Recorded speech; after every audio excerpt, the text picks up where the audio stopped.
all this story does is confirm what is the stories being told by Indigenous communities for decades. I mean, the federal government was invited by the Truth and Reconciliation Commission in 2015 to investigate sites at residential schools, and they refused to do so at that point. This is just a long time in coming, in which communities have been seeking to find out where their children are.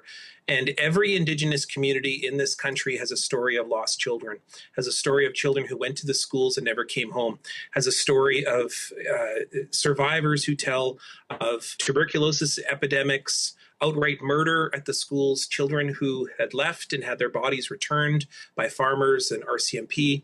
The fact is that this story is continuing to develop, but it's not a story that Indigenous peoples are surprised about. It's a story that I think Canadians are surprised about because they are not prepared for what has been the truth of this country, which is that this is the kind of abuses that were perpetrated against Indigenous people, my people, for over a century and a half in these places. And I know this is a difficult time. I know it's traumatic for Canadians to face this reality. But for Indigenous peoples, this is another day in our life in this country. It's something that we've known about for a very long period of time. And it's known for my entire life. And it's also been something in which I know that Canadians are having a hard time understanding this, but it is the truth of what Canada is all about. Mr. Sinclair, how important is it to see the unearthing of these graves, to see and account for these victims, these children? Well, the crucial fact is that families don't know what happened to their children. They don't know what is now to be the uncles and aunties of those people of my age, people who went to those schools as late as 1997. And that went to those schools and never came home. And the fact is that people, by not knowing what happened to those schools, we also don't know where those children came from, because residential schools often would host children from many different communities and would also have porous records, terrible records. So we may never find out completely the full story of who these children are and where they come from. But the bottom line of it is that for communities, it answers a number of the questions that have been lingering for years. Can you imagine how families feel when they don't know what happened? They don't know if that person had somehow survived in some way or was floating out into the world in some way. Now they know the reality is that these residential schools were places in which tremendous amounts of death were happening. And it's likely that there was, while the Truth and Reconciliation Commission found about 3,200 recordings of deaths, it's more likely closer to 20 to 25,000 deaths that were at the schools, over 150,000 children that attended. That's just, that's a mind-blowing number. What, go ahead. No, well, it's a mind-blowing number, but if you add up simply the stories that are told over the years, it's a story that Canada's been told for a very long period of time, but is only now in 2021 listening for perhaps the first time. And so obviously, I think that, we have Canada Day coming in a week. That's right. And what this country has celebrated for years has been a maple syrupy sweet narrative talking about the one story of pioneers and domination and bringing a country into its state of being, but has never told the story of what has fundamentally happened, which is that land has been stolen. Policies have been put in place to drive people into poverty, in which they're still living today, and children were murdered at these schools. And when I say murdered, I'm not using that word without consciousness of what I'm talking about, because these are places in which disease was infested. They were completely inappropriately built, and there was also outright crimes being perpetrated in those places. What's absolutely devastating, Mr. Sinclair, is that there were members of the community that have been trying for decades upon decades to bring truth forward, to bring justice forward. What do community members, what are they saying to you right now? I'm curious to know what the elders are thinking, and I'm curious to know what the younger generation, how they are processing news of these atrocities. First, it was Kamloops that we discovered. And as Evan told us, this next discovery, which we're waiting to get more details on, we're told is going to be even more atrocious. Yeah. Probably three than the times. Kamloops discovery. Wow. Probably 3 times the amount as Kamloops. For elders, it's in many ways a vindication. It's a vindication of the stories that they've been telling. In the case of the Brandon Residential School, and I'll use that as an example, Okay. I think it's a perfect example of what happened in many residential school sites. In the Brandon Residential School site, there was two cemeteries, and the one was the early days of the school, which was the area in which, when the school moved, it was marked poorly. But when it was marked poorly, eventually what happened was the city of Brandon took control of that site and then sold that to a developer, in which they built an RV park over the bodies of children. So people were literally parking RVs, and still today there is an RV park over that cemetery site. So I mean, that's an example in which we don't just have the ignorance of that cemetery, but we also have the outright denial of that cemetery, the poorest records, perhaps at the very least, kind of a lack of caring. It certainly shows a system of neglect when it comes to Indigenous peoples, and that Indigenous children don't matter like other children in this country.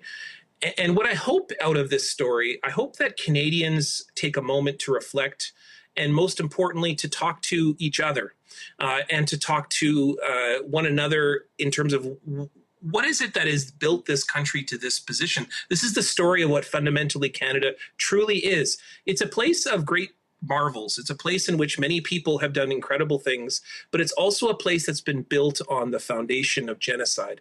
And that genocide is continuing in the streets, people living on the streets, murder missing Indigenous women and girls, children in the child welfare system. It's still happening today. This is not going away anytime soon. And so the sooner that we can get to a conversation of what does it mean to be Canadian, the good, the bad, the great, the ugly, and that we have a conversation of what fundamentally this country has become, how it's become this way, then we can begin to look at what the future looks like, how we can change something that we've inherited, not because anybody chose this path that the country took, but that we have inherited this legacy together. And Mr. Sinclair, that's got to be part of the most painful part.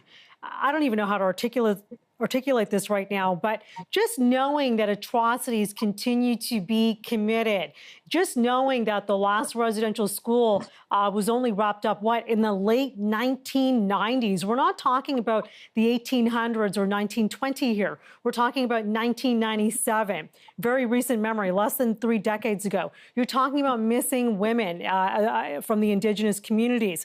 These atrocities continue to be committed. At what point do you say enough is enough? And we know members of the community are saying enough is enough. So maybe the bigger question is, what has to happen now? Money's not going to be enough, right, to soothe the pain.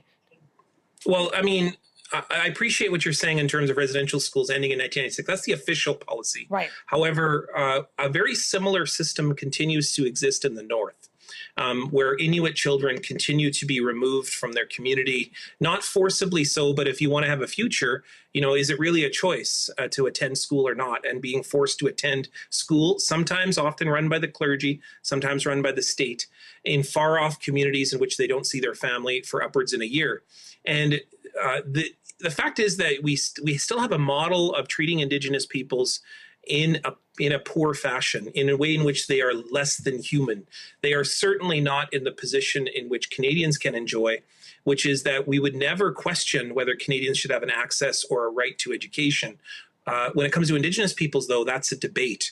And we treat Indigenous peoples, as if they are somehow, because they have the lifestyle or the language or the culture in which they live, therefore they're lesser than.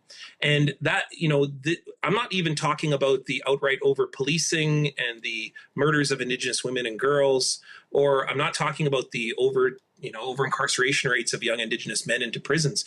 Like, I'm talking about the basic premises and the beliefs within Canadian society. And the fact is that we live in a society in which Indigenous peoples are treated with much deficiency, as treated as inferior, and that Canadians are treated superior. And so that creates a kind of a nationwide persistent attitude when it comes to thinking about Indigenous peoples as being, they're in the North, therefore they shouldn't have schools in their communities. Yeah. They should have to go fly off over here. They're in those high-risk poverty situations, therefore they kind of choose that lifestyle of violence. oh, they're not picking, getting over the trauma of the intergenerational legacies of residential schools, of addictions, and so on. And the fact is, we still have an Indian Act, which still perpetuates that same attitude in Canadian society today. And just to leave you with this one idea, how many Indigenous languages are considered official in this country? And the answer is none, except for the one government that is co-governed by Indigenous and Canadians.